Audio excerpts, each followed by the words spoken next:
नमस्कार दोस्तों, आपका हार्दिक स्वागत है हमारे YouTube चैनल बुद्ध प्रेरणा में। भीड़ भाड़ से दूर होकर जब भी कोई इंसान अकेले में समय बिताता है, तब उसके दिमाग में अनेकों प्रकार की चिंताएं जन्म लेने लगती हैं। मनुष्य की प्रवृत्ति ही ऐसी है, वह ज्यादातर समय नकारात्मक ही सोचता है। अपने लक्ष्य को प्राप्त करने की बजाय वह ज्यादातर यही सोचता रहता है कि अगर लक्ष्य पूरा नहीं हुआ तो मैं क्या करूँगा। और इसी प्रकार की नकारात्मक विचारधारा के कारण वह पूरी जिंदगी डर डर कर जीता रहता है। अगर पूरी बुद्धिमानी और सजगता के साथ इस डर को समझा न जाए तो यही डर इंसान के पतन का कारण बनता है। ऐसा मनुष्य जो खुद पर संदेह करता है, वह भला कैसे सफल हो सकता है। लेकिन बुद्धिमानी से अगर इस डर का उपयोग किया जाए तो यही डर उसकी सबसे बड़ी ताकत बन सकता है। काश केवल एक बार उसने खुद पर विश्वास किया होता तो उसे मालूम होता कि उसके डर में ही उसकी ताकत का रहस्य छिपा हुआ है। इतना कहकर सन्यासी चुप हो गए और चुपचाप अपने कदमों पर ध्यान लगाते हुए जंगली घास पर आगे बढ़ने लगे। संध्या का समय था। सन्यासी और एक लकड़हारा जंगल के रास्ते से अपने गांव की ओर बढ़ रहे थे। सन्यासी के यह शब्द लकड़हारे की समझ में नहीं आए। लकड़हारा यह सोच रहा था कि डर में भला ताकत कैसे हो सकती है। डर तो आदमी को कमजोर बनाता है। अपने मन की उत्सुकता को जब वह काबू नहीं कर सका, तब उसने सन्यासी से पूछा कि महात्मन, आप यह क्या कह रहे हैं कि डर में ताकत होती है? डर तो आदमी को कमजोर बनाता है, उसे तो अपना डर दूर करना चाहिए। लकड़हारा अपनी बात पूरी कर पाता तभी उसे एक शेर की आवाज सुनाई दी। शेर की आवाज सुनकर लकड़हारे का रोम रोम कांप गया। उसके कान खड़े हो गए। जंगल से आती एक एक आहट उसे सुनाई देने लगी। उसके कदम वहीं पर जम गए थे। वह चल भी नहीं पा रहा था। उसे पता था कि थोड़ी सी हरकत उसकी जान जोखिम में डाल सकती है। उसका दिल तो तेजी के साथ धड़क रहा था, लेकिन फिर भी वह अपनी सांसों पर काबू पाने का प्रयास कर रहा था। कुछ देर बाद जब खतरा टल गया, तब सन्यासी ने कहना शुरू किया कि अभी जब तुम डरे हुए थे तो तुम्हारे शरीर का रोम रोम जाग गया था। जंगल से आ रही छोटी से छोटी आहट पर भी तुम्हारा ध्यान लगा हुआ था।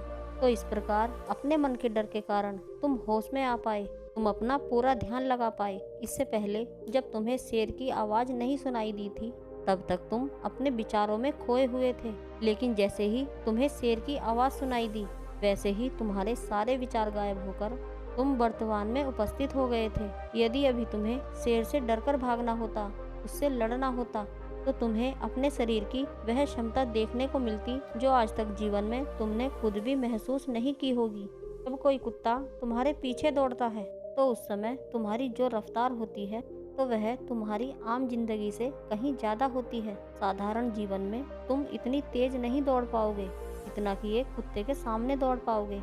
यह ताकत या हमारे शरीर की क्षमता तभी देखने को मिलती है जब हमारा मन डर में होता है। किसी डरावनी परिस्थिति में हमारा मस्तिष्क और हमारा शरीर उच्चतम श्रेणी में काम करता है।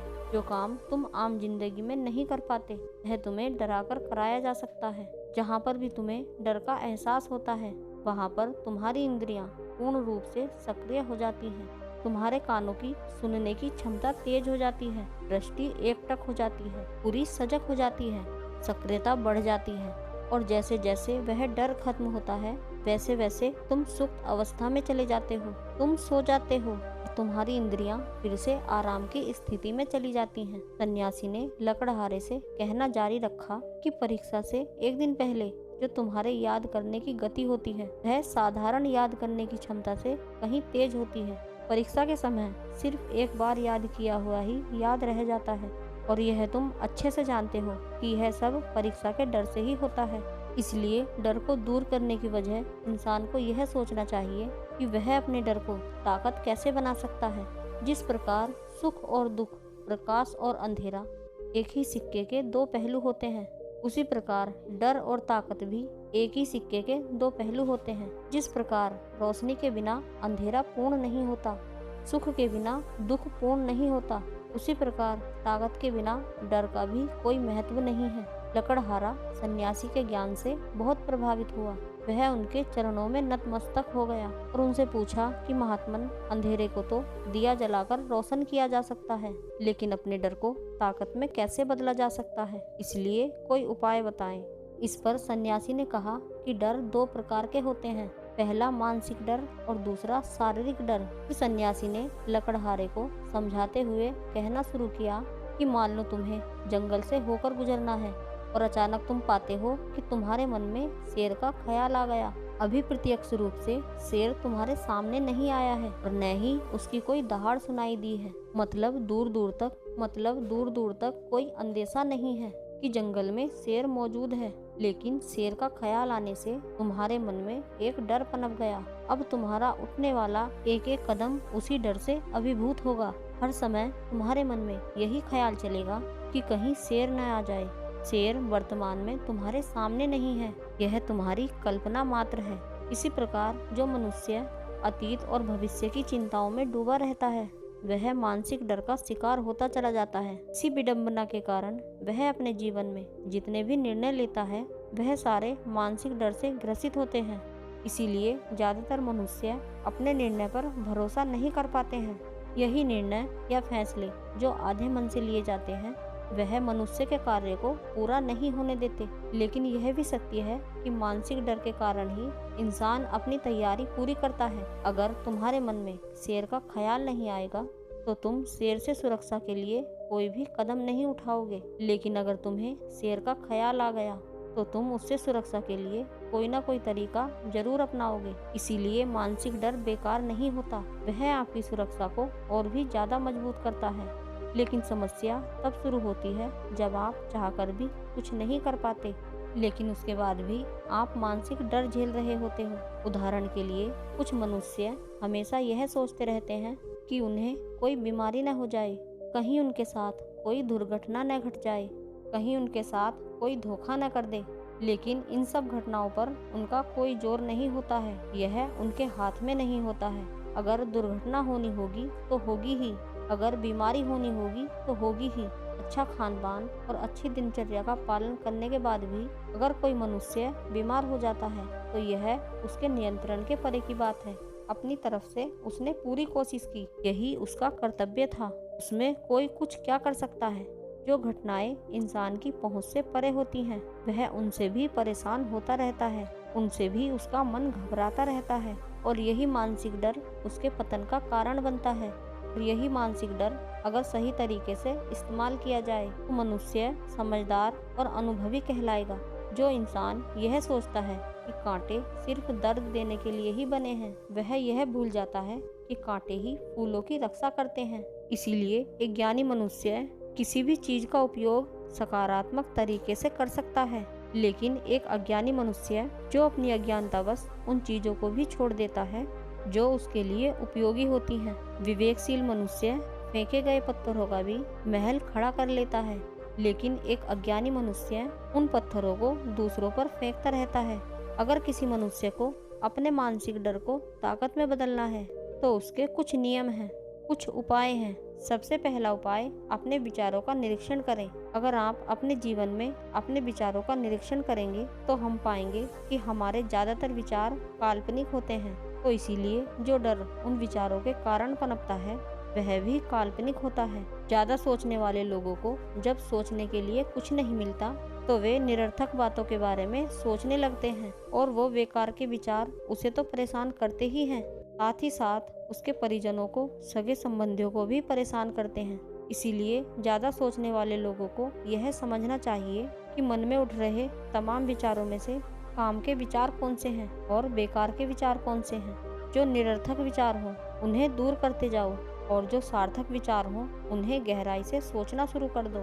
तभी तुम्हारी समस्याओं, तुम्हारी उलझनों के उपाय निकलेंगे। मानसिक डर को दूर करने का दूसरा उपाय है उसका सामना करना। इसका मतलब यह नहीं है कि तुम शेर के सामने जाकर खड़े हो जाओ, बल्कि इसका मतलब यह है कि पूर्ण सुरक्षा के साथ तुम जंगल में जा रहे हो। यदि जंगल में जाना बहुत आवश्यक है तो तुम शेर के डर से अपने घर पर नहीं बैठ सकते हो। इसी प्रकार मनुष्य के जीवन में बहुत सारे डर होते हैं, जैसे कि परीक्षा का डर, लक्ष्य को न पाने का डर, झूठ बोलने का डर, सच का पता लग जाने का डर, अपनों को खो देने का डर, दुर्घटना हो जाने का डर।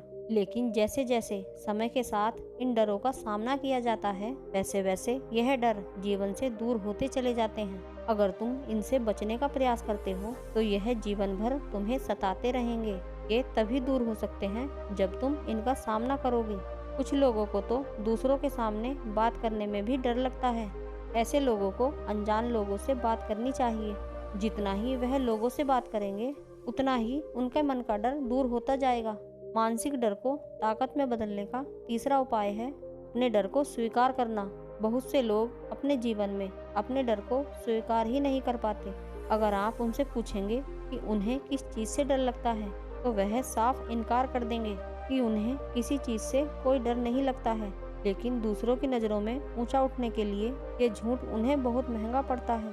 अगर वह अपने डर को स्वीकार करना नहीं सीखेंगे, तो वे जीवन भर उस डर से मुक्त नहीं हो पाएंगे। इसीलिए समझदारी इसी में है कि अपने डर को स्वीकार कर लिया जाए। अगर आपको किसी चीज़ से डर लगता है, किसी से शर्माने की या झिझकने की जरूरत नहीं है।